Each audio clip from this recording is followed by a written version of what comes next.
Welcome to solverfy.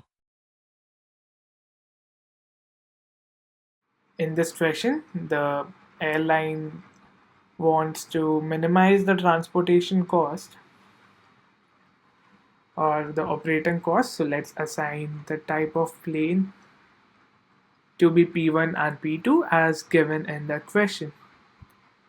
We are given that we have to minimize the cost of operation that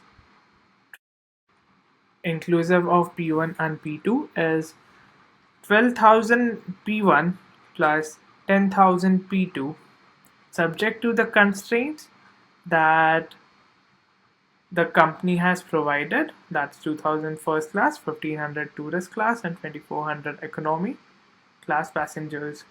And for the plane types, these constraints are 40x plus 80y greater than equal to 2000, 40x plus 30y greater than equal to 1500, and 120x plus 40y greater than equal to 2400 for first, tourist, and economy class.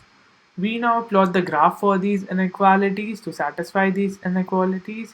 Whether do it manually or on a graphing calculator, it's up to you. If you're doing it on a graphing calculator, it's easy to find the intersecting coordinates. We find them to be 0, 60, 642, 30, 10, and 50, 0. Now we enter these coordinates or values into the minimizing function. So we get the cost for the first set at $600,000. For the second set, it is for $92,000. For the third set, it's for $60,000, and for the fourth set, it's $600,000. As we can see, the least cost here is for the combination 6P1 and 42P2. Therefore,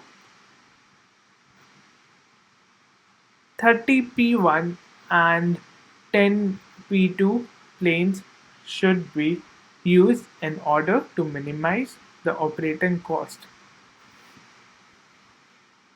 That will be $460,000.